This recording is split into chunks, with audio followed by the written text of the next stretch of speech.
This is acceptable. We still have the option of getting mana screwed, and I wouldn't put it past my deck to do so, but if we draw a Swamp for Freakus Cure, we'll be in pretty good shape, as long as he just doesn't have the Deathbell Orator into Rageblood Shaman start again.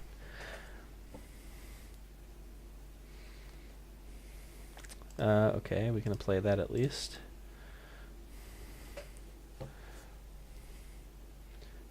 Could be a Lightning Rod for removal, depending on his hand. He has nothing. Okay, get in for one. If he's doing nothing, I'm content to just sit around and wait, because we've got some good late game coming. Hopefully he's mana screwed as well. Looks like he might be. Oriad's fine. Okay, that's not the worst.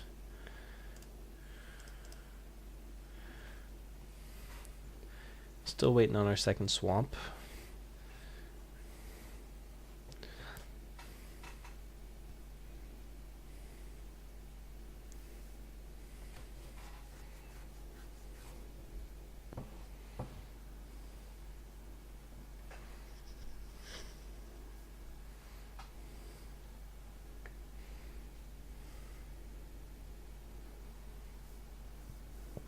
He's in the tank. Possibly considering a Triton Tactics.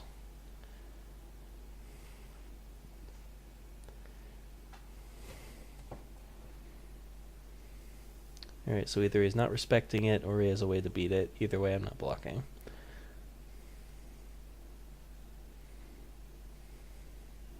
He found a forest. It's a good one. Vaporkin's not terrible. Just throw that down. Get in for one.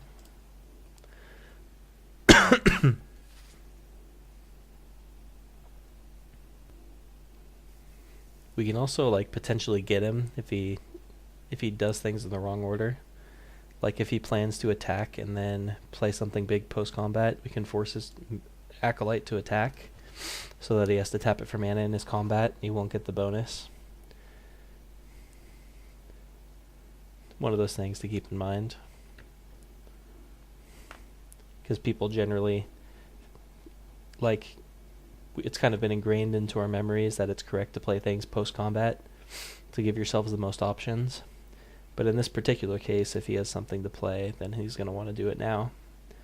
Something that costs, yeah, it looks like he's figured that out as well. That thing's big.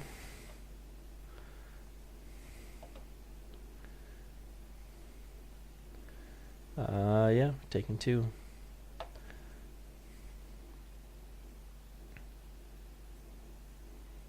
And passing, okay.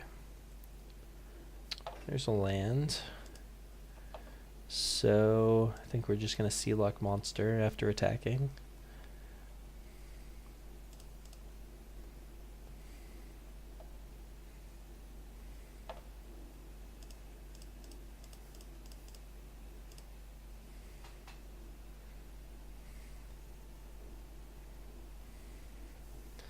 Still waiting on Black Source number 2.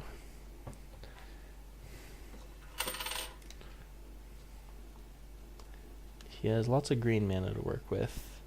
No black or blue yet. Unless he plays Anelia's Presence, which would actually turn on my Sealock Monster. Anelia's Presence is one of my favorite cards in the set, just because it's one of those cards that is seemingly innocuous, but has actually a lot of interactions with it. It has interactions with Sealock Monster, with Chain to the Rocks, Peak Eruption. Some cool stuff you can do with it. There it is. So now he's unlocked his other colors. Hopefully there's no Sea God's Revenge coming.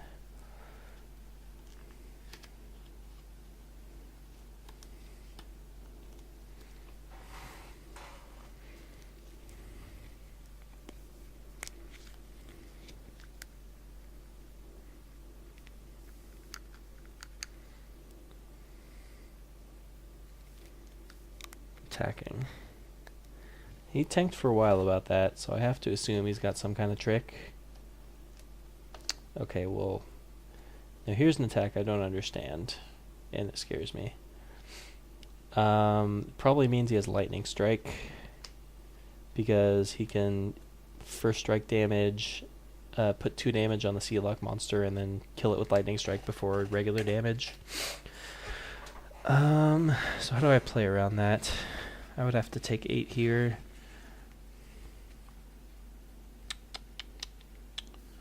Interesting. I might just have to trade off the Vulpine Goliath.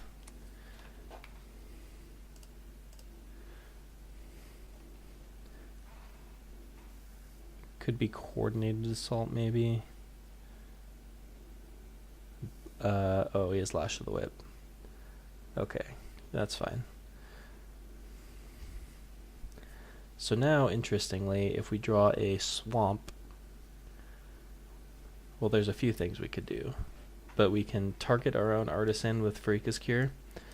Then, before Freakus Cure resolves, this thing becomes a copy of Vulpine Goliath. And it doesn't die. Oh, okay. That is pretty good, too. Now, let's think about what this does. So we put Ordeal on this gentleman. He becomes a 6/5. Then when we attack, he becomes a 7 power. We can attack for 9. Okay, so I thought he had lightning strike, but it could just be that he was representing Lash of the Whip. Okay, so let's see what happens when we stick an Ordeal on this. Becoming a copy of Vulpine Goliath. I would like to use that ability, in fact. I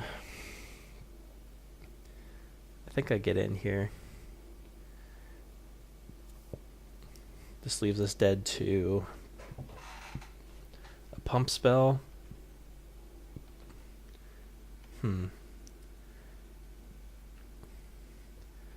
6, 7, 8. It would also leave us... Well, we're dead to Sea God's Revenge regardless.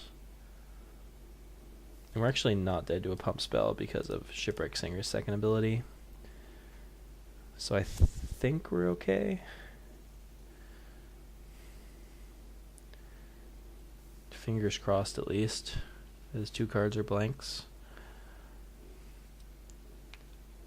And then if we do manage to survive, we get to untap and Grip Tide away his blocker to hopefully push through enough damage with the Goliath. In theory. It's been a very difficult daily event, I must say. Usually you at least get some free wins, but I've had no such luck with this deck so far. Mostly because of craziness like this happening. Stupid mana issues always. Could just be a result of our deck construction, but I doubt it. At least we've been able to cast spells this turn, or this game, which is more than could be said for our previous games with this deck.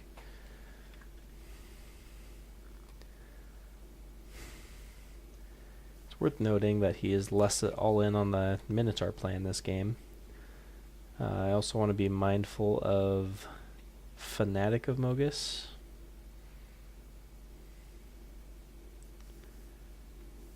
So let's say he attacked with everything. I could block the Spear Point Oread and then activate the second ability, which would shrink this to 1, so it would die. I'd take no damage from this, and I'd take 5 from the Goliath. So I would survive a pump spell if he had something like Savage Surge, or even Lightning Strike. Or an Emissary, in fact. So hopefully he just has an Emissary and Alpha Strikes, or something of the sort. But the fact that he's tanking means that he clearly just doesn't have the win automatically, which gives me some hope for this game. Especially because we're holding the Grip Tide, which will probably be a win next turn. Especially if we can draw a Swamp, because then we can Freakus Cure something, his Oread away as well, if he chooses to leave everything back.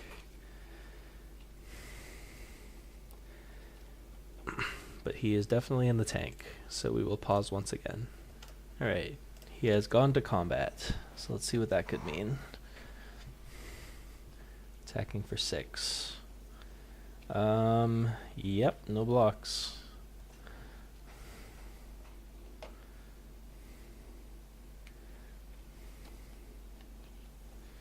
And we will prevent 1 damage. So we go to 4, so lightning strike doesn't kill us.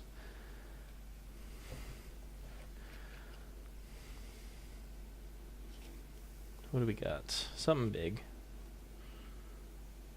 Minotaur, sure. Not sure why he tapped like that. Oh, okay, we were dead anyway. Alright, well, he was just holding everything in hand. We could have, so let's say we had blocked the Goliath with the Singer. We would have soaked up 2 damage, gone to 2. This would have been gone. Then let's see what we would have drawn. Ordeal. Well, that would have been pretty good. What would that have done? Probably nothing. We would have had to grip tide. Let's figure this out. So we would have grip tided the Minotaur, this guy, attack with the 7/6 and the 2/2. So he'd take 2 automatically, go into 4. He could soak up 4 damage from the Goliath and take 3, so he'd be at 1. So our line ended up not punishing us too badly because we wouldn't have been able to kill him. Even if we'd blocked the Goliath, like, I couldn't have predicted him having Fanatic and another guy in hand. Like, I feel like he would have had an opportunity to cast both. I'm not really sure. Maybe he was just hedging, holding both of those to surprise us, in which case, well done, it worked. If anything, it shows how underrated Carmentra's Acolyte is, just for the crazy plays it can accomplish. It's basically a Nykthos at common. Once again, our mana kind of came back to bite us in the ass, which is really obnoxious, but I'm not really sure what else we could have done. Let me know in the comments if you think I made any obvious errors other than the ones I noted verbally. I feel like I made the most of my my pool, made the most of my variants. If anything, if you're going to take anything away from these videos, it's just how to mitigate your losses when you're behind in this kind of situation and when your mana's not cooperating. You know, figuring out your outs, what you need to do to survive, what you need to do to win. A lot of interesting things going on in this game, and even though I ended up with a disappointing 1-2 record, I feel like I learned a lot today. And you know, like, preparing for the Grand Prix, sorry if I'm going on a rant here, but I feel very strongly about this. Like, if I just gone 4-0 in the sealed, like opened a busted pool and crushed everybody with it, that wouldn't really help me as much as this did for preparing for an actual Grand Prix. Because in this case, you know, playing with suboptimal conditions, you know, it's kind of like playing on hard mode, really. You know, you could get a busted deck with ordeals and bombs and all that, or you can get a scrappy pile of cards you can try to scrape some wins together with, and sometimes that's what you're handed at Grand Prix, and you're not going to get any free wins. You got to figure out your own way, and this was very good practice for that. So hopefully I'll see you in Sacramento, but if not, see you for the next video.